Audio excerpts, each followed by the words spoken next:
Everybody good? Yep. Just to start overall, obviously it's just one game, but to beat Florida, to beat potential #1 pick in the draft, just what's this mean for you guys? Oh, it's a great victory for us.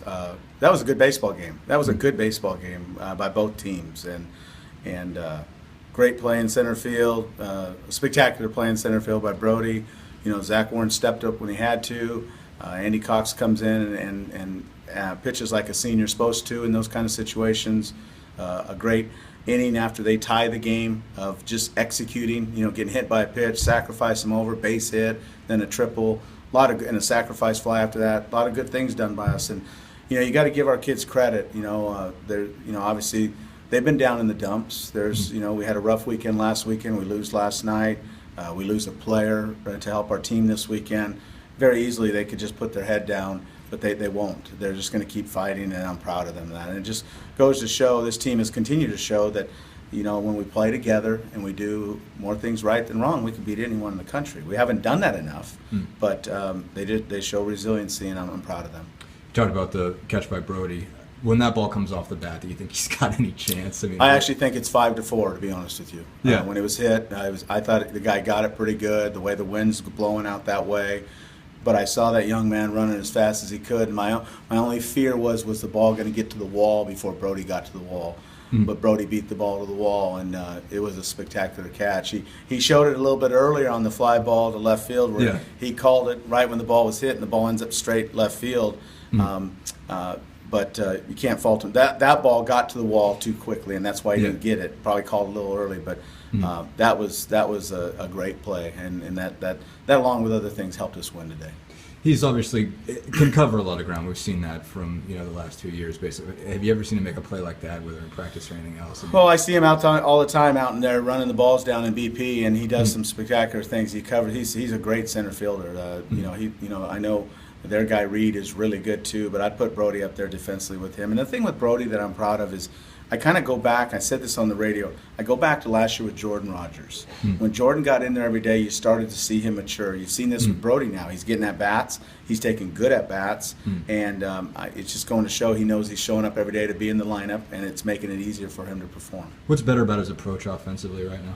Well, it's just he's shortening up his swing, and he's using the whole field more. And it's very rare that you see him hit balls down the right field line. And Mike, Coach Simcox and Coach Thomas continue to instill into our guys that let's use the whole field. And I think it's Brody's bought into it, and has cut down his swing, and he's using his legs, and he's becoming a much better player each and every day. I would say you think it was kind of the opposite before. Did you feel like he was just always trying to pull it and hit it 1,000 Well, I times? think he was a little confused about who he should be. And He's a guy that has tremendous speed, and he was hitting too many fly balls and too many balls on the pull side. And now he's doing things that are conducive to the kind of athlete that he is. Nick Senzel in a position, obviously, where he's facing the #1 pick and had a lot of eyes on him today. For him to hit a ball like that one. I said to a couple people in the dugout, and I hope this holds true for Nick, this is how crazy this game is. There was a lot of heat in here today because of those two guys, along with a lot of other good players on the field. But when someone sees something like that this late in the year, when there's people are making tough decisions, that swing right there, that ball going as far as it did off maybe the guy that they're talking about, #1, might have helped Nick Senzel a tremendous amount. And for selfish reasons for him, I hope it did, because he did it at the right time. And to take it a step backwards the last weekend when we faced Houck, who's projected to be next year's first-round pick, he did the same thing off of him. So he's stepping up at the right time, not only for himself, more importantly, he's stepping up for the Vols at the right time. Zach seemed to really settle down after that first inning. What did you see from him? He had, I think, 3-1 first two guys. Then. Yeah, he calmed down. Zach would probably say the same thing. A lot of people don't see when you're up in the stands or up in the press box. You don't see because you don't know what we're trying to do with the baseball, what side of the plate. He wasn't perfect today. The thing I give him credit for, he made pitches when he had to, and that's the bottom line. The thing where I thought he really stepped up was the inning that, going back to Brody calling the ball too early, they get a 2-out double. Here comes Schwartz, a guy that all he does is gobble up RBIs and hit ball far, and he made pitches to get a ground ball out. So he stepped up at the right time throughout the 5+ innings that he threw, and then we handed the ball to Andy, and he did what a senior's supposed to do. He stepped up for us and finished the job so we can get a big win for us against a very good team. How big was that for him to do that after a couple tough outings last week. Well, as you know, this game's all mental, and you know, I'm sure he has it in the back of his mind. You know, some of the things that happened last weekend, but he overcame that, and he just lived with his stuff and made good pitches when he had to.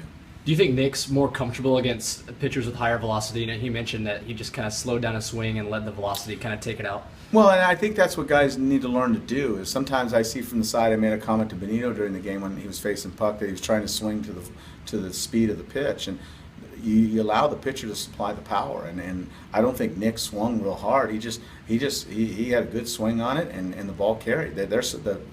He's supplying the power because of the velocity, and obviously you got to be strong to do what he did, and that was a special home run that he hit. That thing went a long ways.